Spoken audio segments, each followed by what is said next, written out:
Listen up.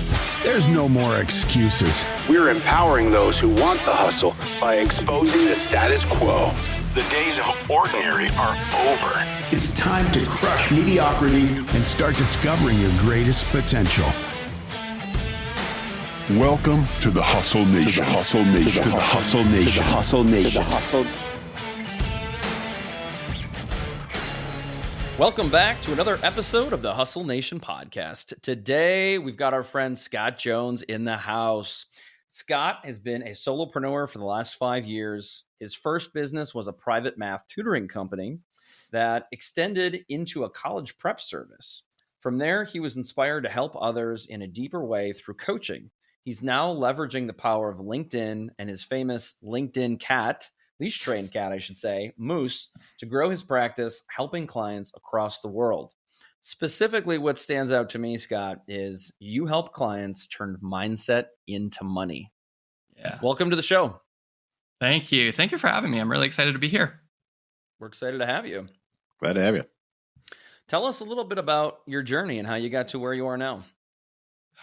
This is always a really fun question because I think if you ask this question to anyone who is a coach, you'll get a completely different answer from everyone, because it's one of those things where you don't go into college or university thinking like, I'm going here to pop out a coach.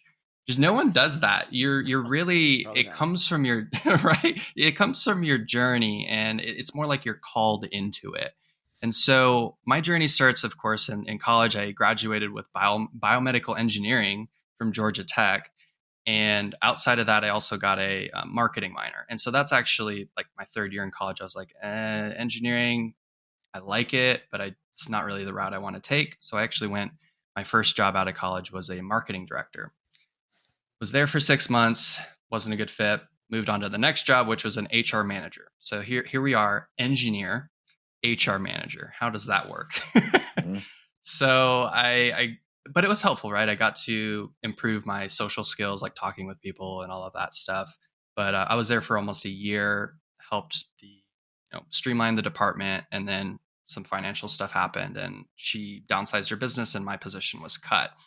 So I made a mark, but after that, like year and a half in corporate was when I really had a self-reflection moment. Like, is this really the route I want to take? Is this what I was like, my purpose? It was like one of those just like life-altering moments. Like, okay, it's now or never. Am I going to jump over into entrepreneurship? I had a lot of family support, and like everything was kind of set up for me to be able to do that.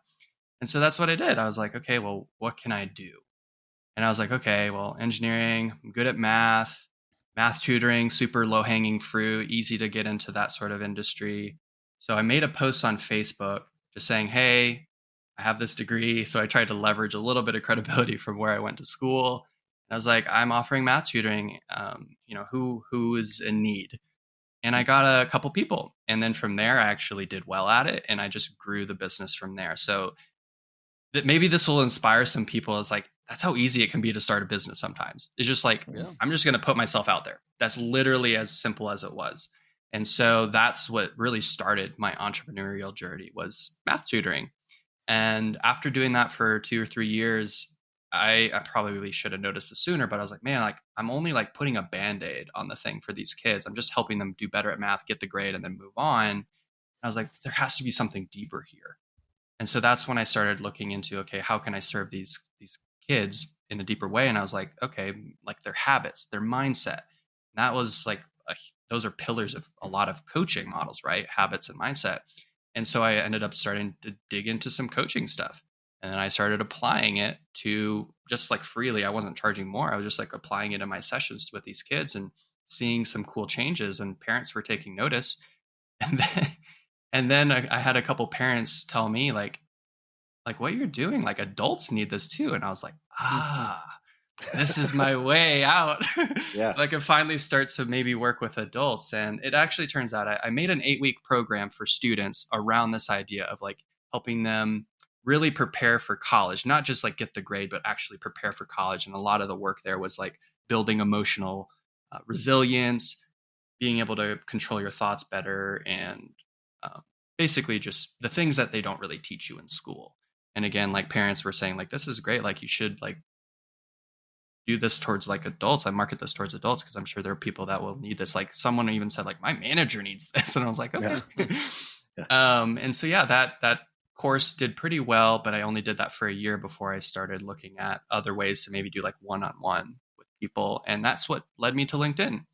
And I've been doing this LinkedIn thing and learning the platform, which has completely changed since like when I was in college. It was like a resume platform, and now it's like an actual like really like community, build the audience, give tons of value. It's like a lot less about the resume and more about networking and stuff like that. And so, yeah, I've been on that journey for about 9 months, and just using that platform, building my audience, building my network, I've been able to kind of establish a little bit of authority around just the topic of like mindset and just helping people start a business, grow a business, overcome like some of just the roadblocks and challenges that get in the way in doing those things. And about 8 months in, I've got my first full paying client, and then it kind of cascaded from there. And I almost have a full practice now about 10 months in. So it's been a crazy journey. But yeah, that's how I ended up in coaching. It's been amazing. Congrats. That's an Thank you. awesome story. I love to hear the success. I'm a big proponent of LinkedIn as well. And when I first crossed paths with you, you were positioned a little bit more as a relationship coach. That's And correct, just over the last few months, I see that your LinkedIn headline and banner have changed. You've got I think what's a cat on the back of a moose. Can you talk a little bit more about that? That is the logo. Yeah. And that's a more recent creation. I whipped it up in Canva. And the inspiration was about like 6-7 months in, I started posting a couple pictures with my kitten. He's like 10 months old. So he's almost like after a year, you can't really call him a kitten anymore. But I posted a few pictures, and those like got a lot of interest. They're like, oh, he's so cute. Yada, yada, yada. And I started posting more and more of him because it was helping get impressions and engagement. And that's, spinning my content out to more people. And yeah, that just led to me just deciding he's going to be part of my brand. He's going to be kind of like my brand ambassador, or like my mascot, if you will. And I was like, well, his name is Moose. And the inspiration of that name was actually, that was one of my nicknames in college, was Moose. Just random. There's no actual like meaning behind it. Like someone just started calling me Moose because there was a logo on my shirt that had a moose on it. And he also is like super lanky. He's like long legs, and he has a mustache of orange on his upper lip, and so his nickname is like Moose Stash. Little play on words there. So it was like cat on a moose. It's a bit absurd, but it gets your attention, right? So that's good. Yeah, that's kind of the story. And I have had a lot of great feedback, and people are like, it's brilliant. And but what's also the story behind that? So yeah, that's kind of where that came from. But you did draw a good point. Is like, okay, I was positioned one way. Why the heck did I change? Because it was something you weren't really seeing on LinkedIn very often, like positioning myself as a relationship or marriage coach. And honestly, I tried it so hard for 6 months. Just posting content around the topics, and it was getting attention, and it was great, but I just wasn't getting any like leads. And I think the reason was probably one, I was still learning how to be good at copywriting to attract that kind of attention. But another thing is like marriage and relationships, they're really private, they're very personal. No one's going to post online like, oh yeah, I hate my wife, like I need help. No one's going to do that. And so I really didn't get many people interested. And I was like, okay, well, maybe there's a different way I can position myself to still get people in the door and have those conversations, maybe get clients. And then maybe as I'm working with them, they'll share, oh, this is actually impacting my marriage as well. And then there you go. I end up doing relationship coaching either way. I love it. That's amazing. Yeah. So, Scott, what kind of mindsets have you seen hold people back? There's a lot. There's a lot. So I write about this topic actually pretty extensively in my book. It's called Made for More. I'm sure maybe in the show notes, people can see a link to that. I didn't know you had a book. But yes, I did. So you'll get a little piece in my response to this great question. I'll just be pulling a lot of this from my book. And so I've noticed there are, I'd say like 5 or 6 like broad, like unproductive mindsets that people experience, but I'll just stick with 3 because for sake of time, because I'd sit here and talk for an hour if I talked about all of them. And what I actually like, and the way I talk about this in my book, is I like to call them battles, because oftentimes these unproductive mindsets are like clashing with their productive opposites. So it's like this opposite one wants to like burst forth, but the one that's like holding you back is just like bogging it down. And so these three like battles in our mind, if you will, are the scarcity versus abundance mindset. A lot of people will probably recognize that one.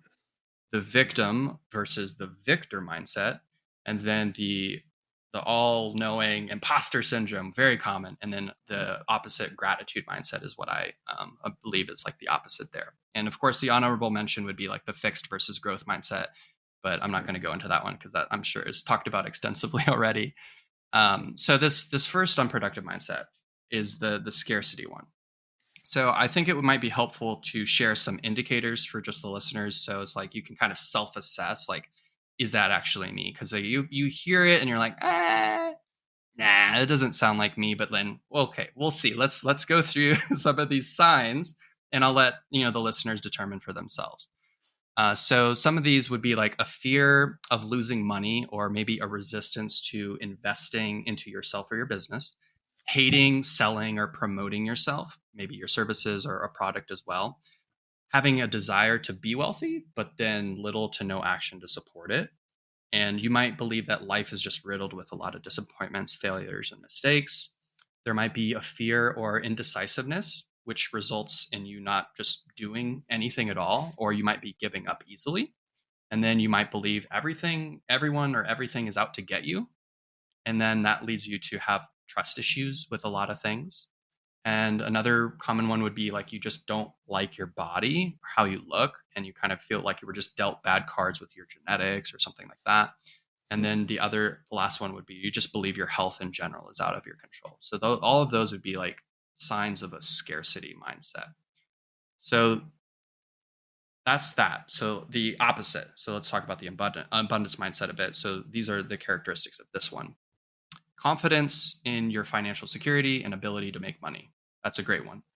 Willingness to sell and promote yourself confidently without shame or any kind of insecurity. You think big, and you are on the alert for opportunities to grow, expand, and improve. And then you're also taking action in spite of fear, which is really the definition of courage. And then also you believe your relationships are dynamic, so they constantly are growing and evolving as you grow and mature yourself. And then you also are assuming the best of people, like most people have good intentions. And so those are some signs of more of an abundance mindset. So you can kind of see how people will desire the positive, the abundance, the productive mindset, but then all of these other things, the fears, the doubts, and these other worries and concerns will really like oftentimes take greater precedence. So that's the first battle. That's so interesting, because I to your point, you see that in people, right? But I'm intrigued to see, like, to your point, how do you find out whether that's you or not, right? Because so many people in mindset that are lying to themselves, and really, how do you decide which side of that you're on?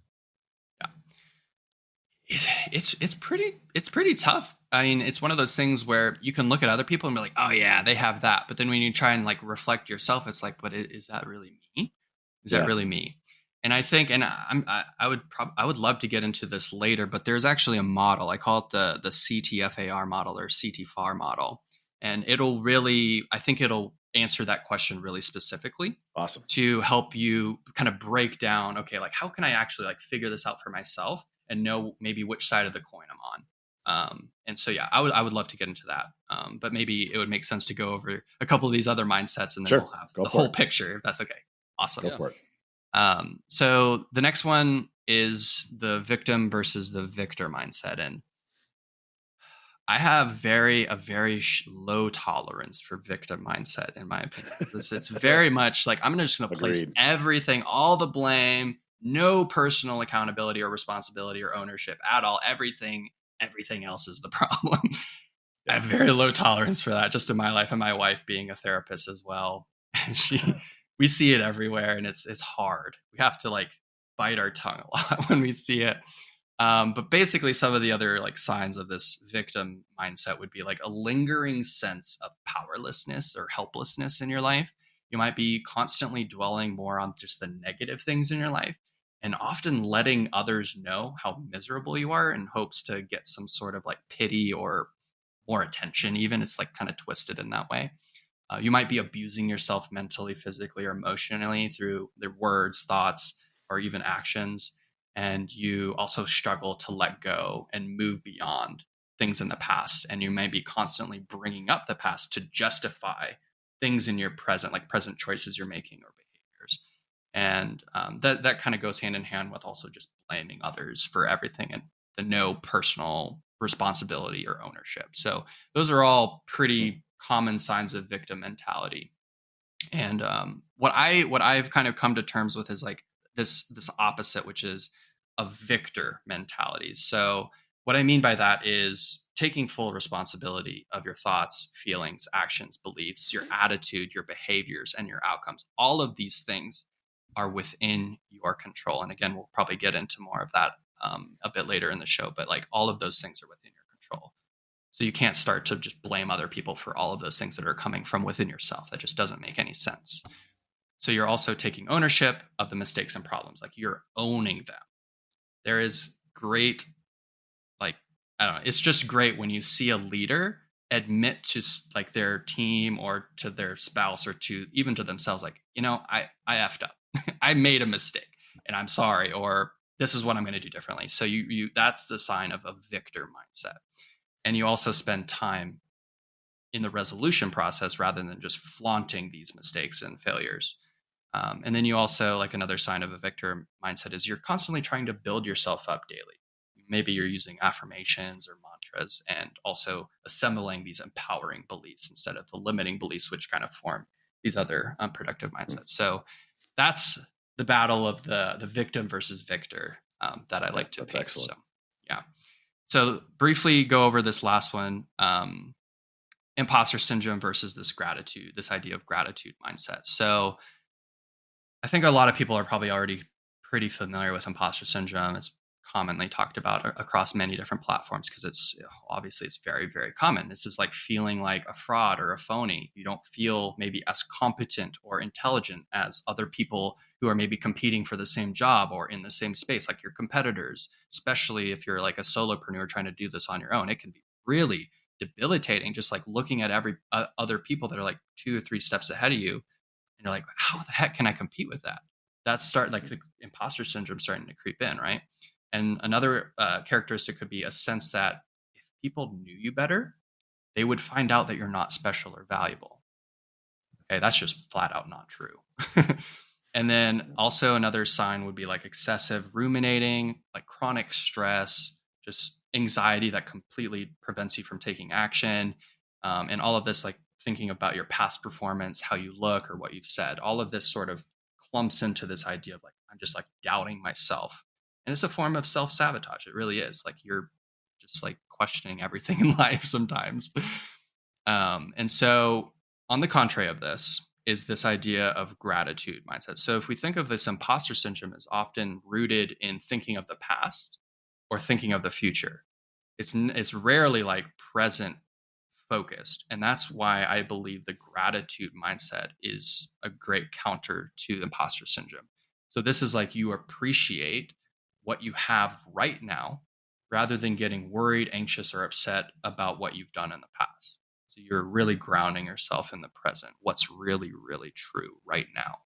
You're also thankful for like the one body you've been given, because we're only given one, and you commit to treating it well. Another sign would be just shamelessness about expressing who you are. That's powerful. Like when you just put yourself out there, who you really are. Yeah, there's going to be naysayers. There's going to be people that, maybe will rub against, but like at least you're being you. And that's important. And then also with this gratitude is like self-confidence. Like self-confidence, if you can build that self-confidence, self-doubt just can't stand up to confidence. It just can't. So that's the last common battle that I see.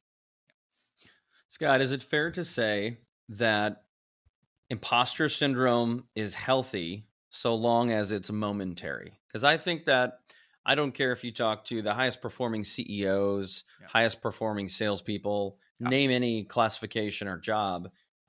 We all have those moments as like, I I can't believe someone asked me to do that. Right. But then No, if you yeah. approach it with gratitude, it's almost like, wow, that's really cool. Like I'm so proud of that. I'm so proud of myself. No, I 100% agree with you. So let's say you have this thought of, okay, I don't know if I'm prepared to do that. That would be maybe a little bit of a sign of imposter syndrome creeping in, but I think there's a difference between having that thought and actually entertaining it and accepting it as true. So it's like, okay, there's the chance that you can fall into imposter syndrome, and that leads to a cascade of perhaps not great results, like lack of progress, struggling, all of that. Or you can use that, like you said, like you use that thought and transform it into a launch pad to be grateful and see it as an opportunity rather than, oh man, this is a challenge.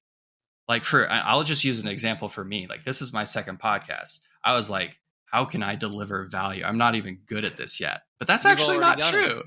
Right. That's just not true. And so I chose to say yes to this because I know actually I am capable, right? This is a great opportunity and I'm grateful for it. And so that's maybe an example of like, yeah, I felt maybe a little bit of imposter syndrome creeping in. Like, man, am I really ready for this? But I was like, hell yeah, I am. Yeah. Well, I actually love the visual you create by calling them battles, because I think it speaks to what Chris is saying and what you're saying as well. Is we're all going to go back and forth on those things, right? I mean, that's why they're constant battles. Yep. But we talked a lot about imposter syndrome here. And we certainly talked about having gratitude as well. But I don't know that anyone's quite positioned it as gratitude is the way to fight imposter syndrome. But I think that's a light bulb, at least for me, of how do you fight it in a way, and that thought process of being in the present and recognizing for what it is. Because we've talked about, like, with imposter syndrome, it can be a fuel to some extent, Yep. right? Because it does challenge you to get better, right? Like, so this is your second podcast. I guarantee you'll prep a lot more for this one than you will for the next 10, right? But that's a good thing, right? Like that's natural, right? So a little bit of it, that battles can make us stronger. 100%. It's just they can't paralyze us. Yep. It's interesting because back, I think episode 2, Dustin, we did an episode, just you and I, about imposter syndrome. It was phenomenal, but this is adding a couple of pieces to that puzzle. And then just coincidentally, I think our second to last episode was with a gentleman by the name of Kevin Monroe, who's a gratitude coach. And that's cool. Now, we didn't talk about imposter syndrome. We just talked really about what it is, how you apply it, and why it's so important in your life. And you're adding a new dimension to that conversation that just really enlightens this whole subject. So very, very interesting. We can talk about this. Go ahead. Yeah, I was going to say, it really makes sense when you think about it, though, because when you are in a posture of gratitude, thoughts like, I'm not good enough, I'm not prepared, I'm not really prepared enough, I'm not as competent, or like you're in that comparison trap, like thoughts like that, just they can't be there when you're rooted in the present and what's true and you're really grateful for what you have. There's just no room for those thoughts. And that's why I do believe it's a counter. Yeah, exactly. And that's how you win that battle. I love the whole idea of mindset. Dustin and I talk a lot about that. I want to come back to that, but I do want to ask you about something that I know nothing about. In your content online, in a lot of your coaching, you talk about this CTFAR model. Yeah. Could you talk about what that acronym is, what it's about, and how you implement that? Absolutely. So this is like a little bit of the secret sauce. So this stuff is, oh man, it has transformed my life. And it's kind of one of those things where it's usually the simple things that make the big difference. And I think people will find this to be incredibly simple, but when you actually do it, it's like, whoa. So each problem we face in life can really be categorized into these 5 components, as you've said, and changing any of these will kind of all impact the other. So they're all interlinked, as we know, right? And so just for sake of simplicity, I'll just refer to this as the model. So you have the circumstances, thoughts, feelings, actions, and results kind of happen almost like in that order. Of course, again, they're all interwoven. So the more clearly we understand each component, the more clearly we can also find and identify the problem or which element of the model what we're going through will fit into. And so the whole idea is our thoughts about our circumstances are what generate our feelings, and those drive our actions, which ultimately produce the results in our life. Boom. Okay, so That it's makes like so much that's the cascade, right? And so I want to obviously unpack these so the listeners can kind of see how they all weave together. So our circumstances are the things that happen around you and are outside of our control, completely outside of our control. So our past can't really change it. We can change how we view it, but we can't change what has already happened. We can't change other people as much as we would like. And this is where it applies to relationships, right? As much as we want to change their opinion, we can't. We can influence it, but we can't change it. And then things like obviously like the weather, like, okay, global warming, have we, okay, we're not going to get into that, but in a nutshell, if it's raining, you can't say stop raining. Yeah. And so when we forget that we cannot control our circumstances, that's when we start to spend time and energy trying to change the things around us, other people in our past. And we just can't do that. And when we really sit down and think about it, it just doesn't make any sense to even try. So our circumstances are just facts of life. And the facts are determined by the details that everyone in the court of law can agree upon. For example, I just got fired. That's a fact. You're no longer working there. There's indisputable, right? And another example is I missed a deadline. Okay, you missed it. That's in the past now. That's a fact. Can't argue with that. And so learning to identify the difference between your circumstances and the thoughts you have about your circumstances, that can be really, really liberating for some people because it can really easily get kind of mixed up. And so we often subconsciously assign meaning to our circumstances with our thoughts. And that meaning is often stemmed by our past experiences and just who we are as well. And these thoughts are just sentences that run through our brain constantly, and occasionally we are aware of them, but most of the time we're not. It's kind of just almost like subconscious. And so just like to recap this picture we're painting right now, it's not the circumstance, but the way you think about it. It's not your feelings, but rather the thoughts that created the feelings. And it's not your behavior or action, but the thoughts and feelings that resulted in that action or behavior. So your thoughts are directly creating the results you experience in your life. If you can come to terms with that, holy moly, like it's going to be really big for you. So identifying this difference between circumstances and thoughts is an important step in your ability to self-coach yourself. So like, I really am a big proponent of like, yeah, if I'm your coach, I'm going to be helping you learn and apply this in your own life. But the whole idea here is that I want you to be able to do this on your own too, on the fly. When you encounter a challenge in your life, I'm not going to be there to hold your hand, right? And so you want to be able to instill this skill of self-coaching yourself in that moment. And you can bring that into your business, into your marriage, and just into your just everyday experience, right? So a couple just final thoughts about this. Like, our circumstances are neutral. Okay, if they're a fact, that's just neither positive or negative. And it's really our thoughts about our circumstances that make them positive or negative, right? So your circumstances do not actually determine how we feel. It's our thoughts about our circumstances that determine how we feel. Okay, so the feelings, like what do I mean by feelings? Well, we usually know, like that's like sad, angry, confident, stressed, focused, feeling guarded, spontaneous. These are all actually voluntary though. A lot of people think like, oh, my emotions just happen. That's actually not true. Like these are things that, again, they're coming from our thoughts, right? And we can actually change how we feel if we change our thoughts, because that's like deeper into the cascade, like early, like, yeah, I think we all get that. Yeah. And we often think our feelings though, like are stemming from our circumstances. So like, oh, my son didn't obey me, therefore he made me angry. No, it's the thoughts that actually like the realizing, oh, he didn't listen to me. That hurt my pride a little bit, or he disobeyed. Like it's the thoughts about that then made you angry. So that's just like one, maybe example. And another one would be like, you might find yourself saying like, I'm so miserable because it's so hot outside. Well, it's so hot outside is not a fact, right? The sun is out would be a fact. But someone who lives in the Sahara Desert and comes to Florida and say, oh, it's 80, 85, 90 degrees. It's like, wow, this is great. It's not hot out at all. So it's like, that's where, our perspective and how you think in turn just generates how you actually feel. And that's the circumstances are what they're just neutral. Scott, I've And got to so ask. go ahead, please do. I've got to ask a question. I Googled the framework for Yeah. CTFAR. It's the first Mhm. time I've seen it.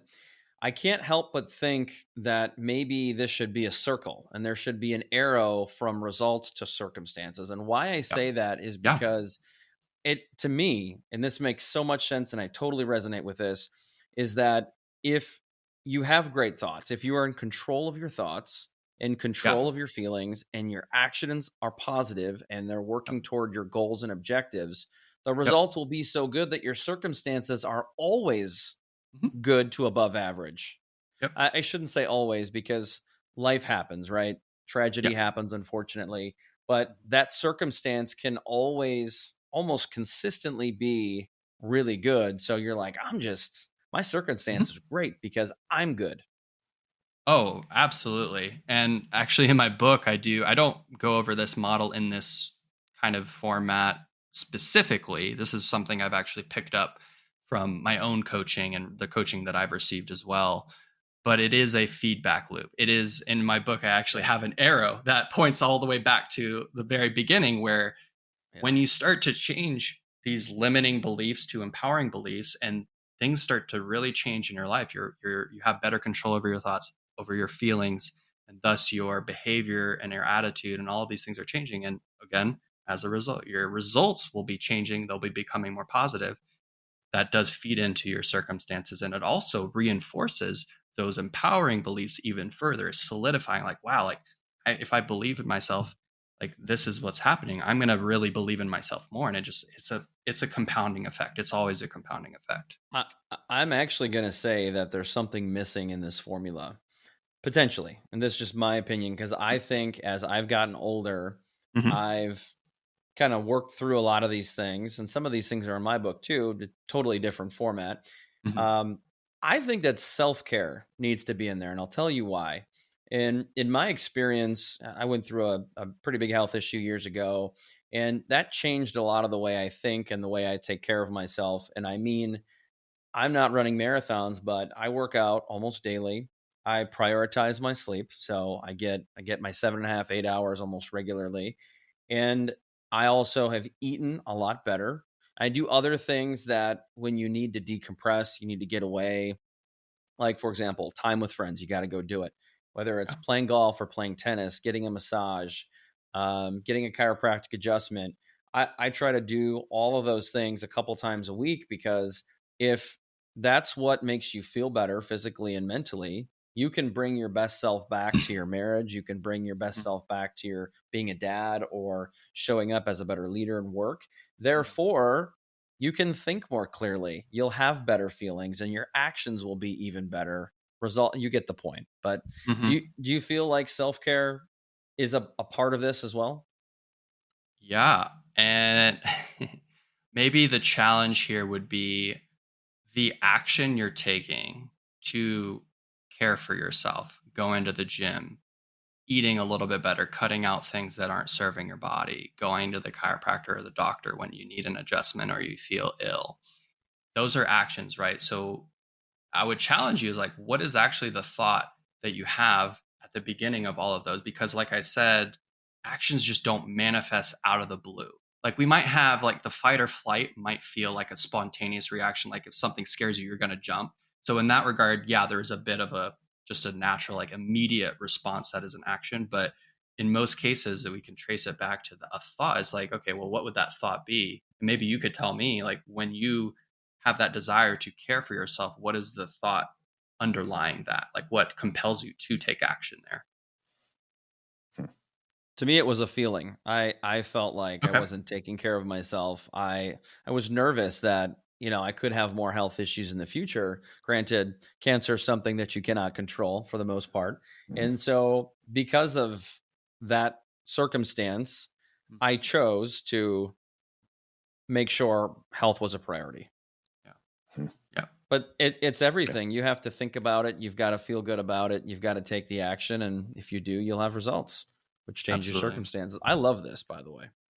Yeah, I think this is incredible. I think for the listeners to try to figure out where you are. I mean, Chris, to your point, Mhm. using even just your real life examples of like, where is it on that scale? I mean, I would say in the last week, I've probably had 6 different conversations with people around mindset, right? And ways in which you can kind of uncover. And to me, this model, I think, allows people to uncover it, because is it really, what is it really, right? Is it your circumstances, your thoughts? Is it, if you're feeling, what is it? Because I literally had this conversation this morning with someone where we were trying to talk through and saying, is it mindset or is it behaviors? Exactly. And in reality, this ties the two together really well. It's all linked, man. It's all linked. Yeah. And what I actually do with my clients here is we go through it twice. The first time is like, okay, there's clearly, and the way we actually do it is usually work backwards, because what we see is often the results, right? We can maybe think about what actions and then the results that happen. And those are what we actually visibly see. But the thoughts and the feelings, those are within us. We can't see those necessarily, right? So we often start and work backwards to figure out, okay, the circumstance is also usually pretty apparent. I'm not getting clients. That's a circumstance. That's a fact. I'm not getting clients is sometimes also the same result of the cascade, right? So sometimes the circumstance and the end result are very similar or the same thing, but we work backwards from that to find, okay, this is like this is the limiting belief that all of this is sort of hinging on. And then when we work together to establish, okay, what's the empowering belief that completely destroys this thing that's holding you back?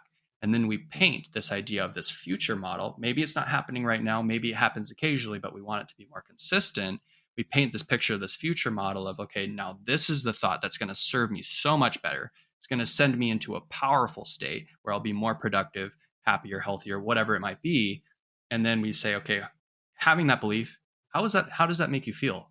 Motivated, empowered, excited, confident, secure, whatever it might be, right? And then, okay, from those positions of these powerful emotions, positive ones, okay, where are you like, what are you going to do? Like, what action are you going to take that you may be not taking now? And then, of course, that will produce ideally the results that you really desire. Absolutely. It's tremendous. So let's talk more about mindset. We had Dustin and I had an interesting conversation with a client on earlier this week, and it happened to be about mindset and how they wanted to change the mindset of their younger employees. So I'm curious, as you work with people, there's got to be a difference because there's a difference in marketing to younger people and older people. What is this mindset shift like with the Gen Z, the Gen Y versus people in their 40s and 50s like us? When I say us, I mean me and Dustin, because I don't know you. That is a really interesting point. And if I think about all the people who I've been working with, at least in the beginning stages of my own practice, I haven't really worked with anyone in Gen Z. There have been millennials, and I think it's Gen X, I think. I don't think anyone's maybe that old. Yeah, Gen X would be us, 40, 41 plus. Right. Yeah, I think I might have like one person who is in that range, but most of my clients are like late 20s, mid 30s, so maybe considered millennial still. So yeah, well, let's take that age range. Yeah, I would imagine there is overlap with Gen Z from what I have learned about them, which is a lot of these individuals want greater agency over their life. That's like a common thread. It's like, okay, maybe they've done the corporate thing and they've realized, I'm just tired of having a boss. I want to do my own thing. I'm tired of being told what to do, being micromanaged. And so I do find a lot of common themes around mindset of like, okay, how can I gain greater agency over my life? Again, we always steer that back to, let's start with your thoughts. Let's start with your thoughts, because again, these behaviors and these actions and the results, which might be starting your own business, will come directly from really getting your thoughts, captivating your thoughts and getting those in alignment. And of course, that's being interlinked with these empowering beliefs.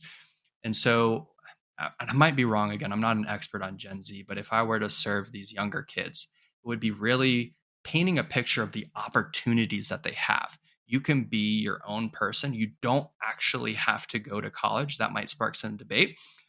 But if you really like, if you have all the tools at your disposal to be an entrepreneur, then be a freaking entrepreneur. Don't drop 30K on a college degree when you can start making money immediately, as an entrepreneur. And like, just like presenting these opportunities to take charge of your life at a much younger age. Again, if I were to serve a younger audience, that's what I would be really trying to instill in them. That's interesting. I like that. Yeah. Now, what if we have a lot of leaders listening to this podcast, and whether they're a coach, but a lot of people in the corporate, medium-sized business space who think, how can I take some of this and not necessarily at your level, but how do I start to instill some of this in our culture? Because Scott, as I'm listening to this, I'm thinking, holy hell, if some of these leaders could just understand the model, I think this could be really influential and really beneficial into growing and cultivating a better culture, which, by the way, I think everybody wants to do or should want to do. Yeah. No, that's a wonderful question. And I love how you're tying it into company culture and applying it inside these businesses. Because again, like this model is really, again, it can apply to your personal life, your marriage, your business, even leadership. And I think that's what you're kind of touching on here is like, how can these existing leaders become an even better leader for their team or their organization, which of course directly contributes to establishing a stronger work culture. And I would say a lot of this hinges like implementing this model from my perspective as a coach, but even a leader who's not a coach can still implement this by asking questions, listening really, really well.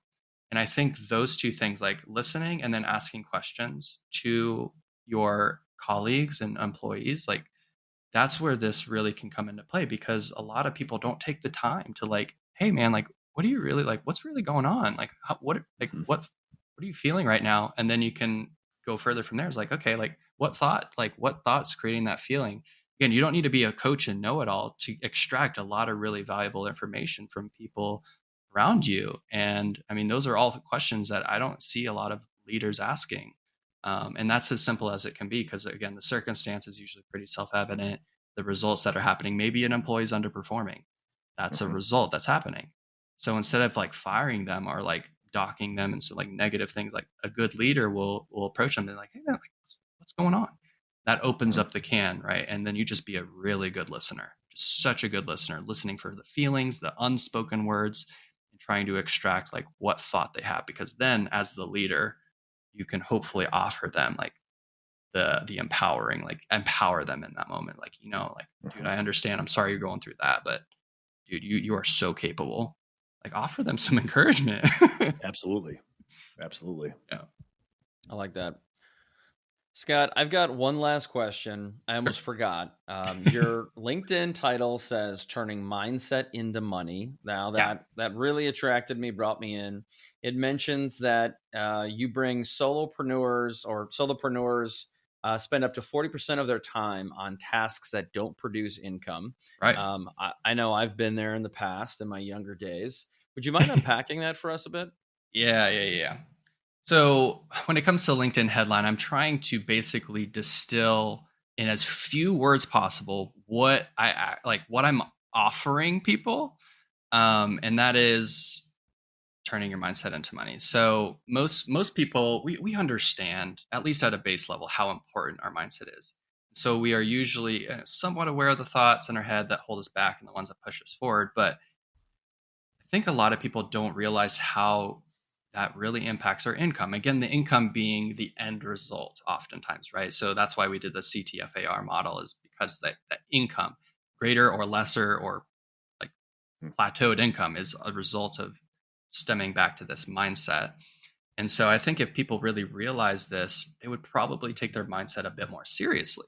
Because if you're not, you could literally be leaving money on the table that could be used to enhance your well-being, do fun things, or reinvest into the growth of your business, your team, or whatever you would want to spend that extra money on.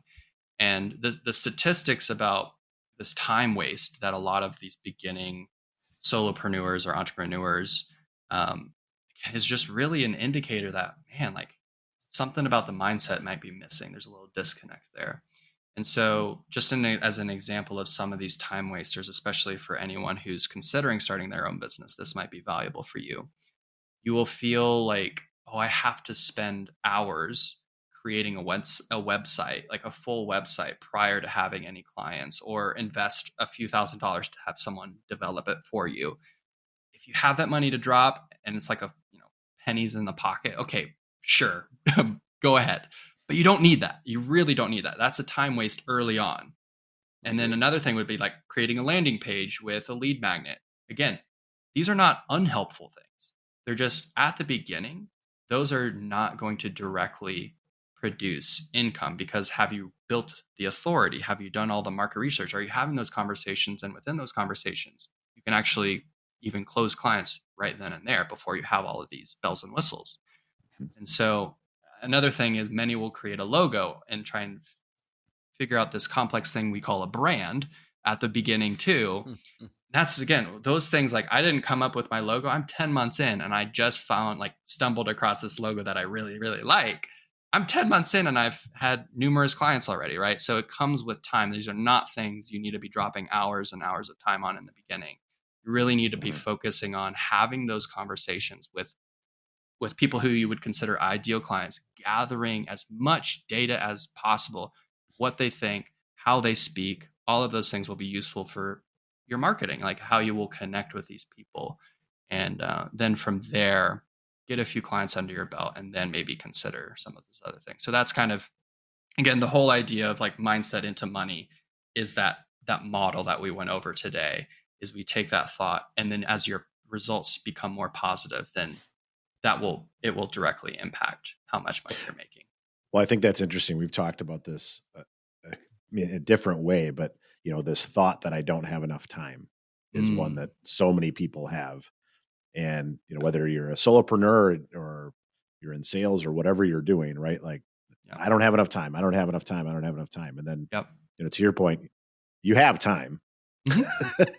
Just where are you spending it? And it's so that's a fascinating thing. When you talk about the waste, and in a lot of ways, just the misdirection of where people are spending time. A solopreneur, you feel it because it's feast or famine. Yep. Right. And I just see so many people with so much potential that are having that same waste, but because they don't have the pressure of starting from scratch, they just continue the waste. Mm-hmm. There's no urgency. A lot of it goes back to priorities for me, Dustin. I mean, what are your priorities? What do you prioritize in your life? For sure. And just as an encouragement to anyone who may be considering this, I have a few clients that only can dedicate an hour to an hour and a half a day on their business. So they do have a full-time job, or at least some part-time work, a couple part-time work, and they're working on this as like a side gig to start. I would always encourage that. I'm not saying quit your job like I did. Like, I mean, I didn't quit, but I didn't have like a backup net. It did create a nice like fire under my butt to make sure I deliver on the results. So that can be helpful, but I would never suggest like, oh, don't quit your job to pursue this all in necessarily. Just dedicate 1 hour a day. That's actually all it can take to really make some massive strides. And then after, 3 to 6 months, okay, maybe if you're starting to make some income from this, you can start to consider to, maybe dedicate more time or whatever. But like, by no means should this take away from like your self-care, from your marriage or anything like that. I think there are ways you can balance it all together with the prioritization, the setting boundaries and stuff like that. Yeah, absolutely.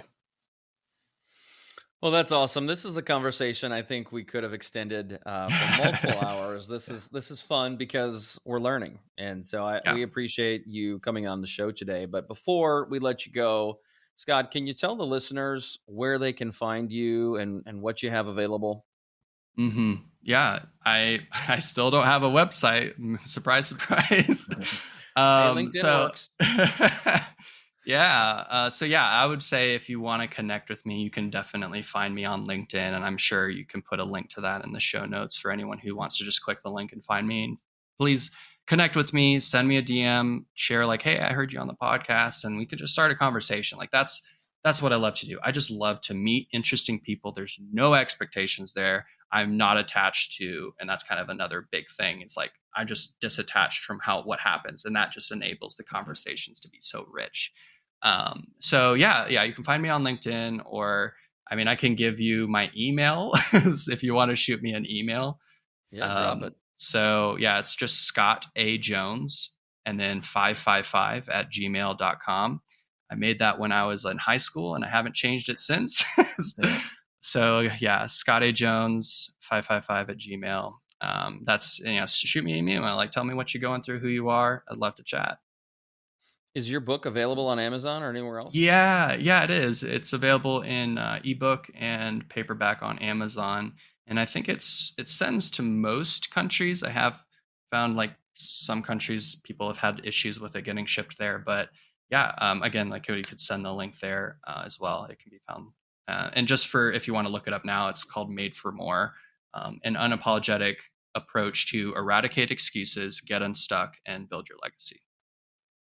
How in the world is that not in your featured section on LinkedIn? That's a great question. And it was something that came to my attention when I realized, oh, shoot, the way I pivoted, this actually aligns really great with it now. So yeah, it is going to be there.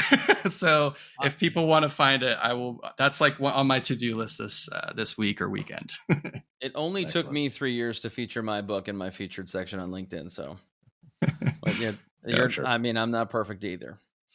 All right, Scott. Well, thanks so much for joining us. That was fun. I love learning about that stuff. I think mindset is just so important. I don't care where you are in your journey or where you are in life. It is truly one of the keys to unlock a lot of happiness and a lot of joy in life. So thank you for that. To all of our listeners out there tuning in today, downloading, leaving reviews, we appreciate you so much, and we'll see you next time. Peace. Thank you for being part of the Hustle Nation. If you're serious about raising the bar in your personal and professional life and willing to go all in on your success, head over to hustleleaders.com. Here you can get access to our Hustle Productivity ebook, attend our Hustle Masterclass, or challenge yourself to the 30-day Hustle Challenge. Pairing these tools and training with the Hustle Nation podcast will help you advance to a whole new level.